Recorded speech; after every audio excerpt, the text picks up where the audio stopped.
Alright, so Highlander Season 4, which actually is my second favorite out of the, or second favorite season out of the entire series. Um, primarily, primarily because of the first episode of it. I said in my last review how I thought the man who wrote the Samurai episode, which was the first episode in that season, was a genius. Adrian Paul is that much better than that guy that wrote the Samurai. Homeland is the episode where Duncan finds this bracelet in Paris, and he buys it back because he remembers that it belonged to this woman that he was once betrothed to, and he's going to fly back to Scotland to bury it at her grave. But when he gets back there, he's greeted with a hostility by the locals, and come to find out because somebody has been digging up these graves in the area, and the people of Scotland are really big about their heritage, and this plundering is sacrilegious to them.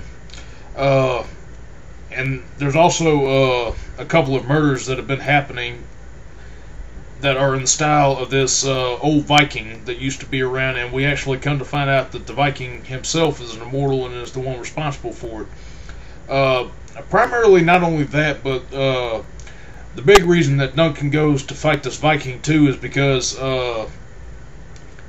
he killed, the Viking's name, Canwolf, killed Duncan's father after Duncan was banished from the clan several years before. And Duncan goes to fight him in revenge, and all this is over an axe that used to belong to the Viking, and that right there cemented itself as one of my favorite episodes of the series. Probably, if not the best episode of it to me. If you needed the concept of Highlander in a nutshell, look no further than that episode. Primarily, I think because Duncan put a lot more heart and soul, or Adrian put a lot more heart and soul into this character, not only because he was acting it, but because he wrote it, and it really cemented itself as the cornerstone of the series for me. We do have a couple of old things from the past that are revisited. One thing I forgot to mention in the third season, when they introduced Kenny, who is the little boy immortal, comes back to attempt to get revenge on Duncan. And we also learned that he was once raised by Amanda. We also have a guy, I want to say was named Morgan Shepherd. I might be wrong about that, about his name. But basically he was Xavier St. Cloud's protege, and he's out to get revenge on Duncan himself. And the entire episode surrounding that is just hilarious. The biggest thing about this, the two-parter in the middle of it, is the Dark Quickening. We have that introduced into the mythology.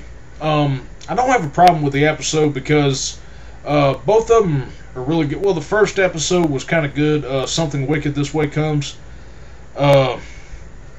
because Duncan has this Indian friend who helped to absorb the revenge that he felt for Kern after it, because he actually met the Indian after the first time that he encountered Kern, after he massacred his family, and the Indian goes and takes in all this negative energy.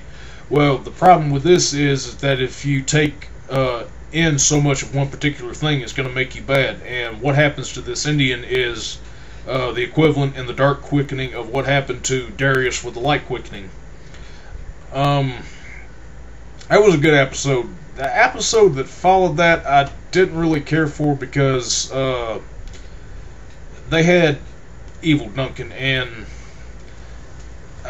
granted, it's not the worst performance I ever seen, but it was kind of cheesy to me, a lot of things that he did.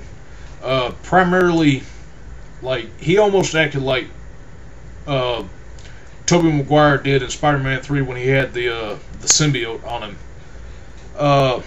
They took care of that real quick. It would have had much more of an impact to me, this Evil Duncan, if right here, because, spoiler, You know what? I'm going to go ahead and put some spoilers in the introductions to these videos, and if you're still listening to this, I'm assuming that you don't really give a damn about it. Richie dies in season 6, and if Duncan had finished him off here, that would have been a whole lot better for me and a much more dignified end to Richie than what he got at the end of season 5. We also have in this the finale of it, the Watcher's trial. I hated the Watchers for the most part in season 2, and now the fact that you have to revisit them in the finale all over again. Quite honestly, it took me almost a week of wanting to sit down just to watch these final 2 hours in order to get over into season 5, but thankfully it passed very quickly. They say there was like a huge change in the Watchers after that, but it didn't really have that profound. Well, the series made it out like it had that much of a profound impact, but you know, I thought that the whole trial with Duncan would have been appeased because of the help that he gave the Watchers at the end of season 3. But aside from that little qualm right there, you know, this is a good series. Not as good as season 3 to me, but definitely worth checking out. So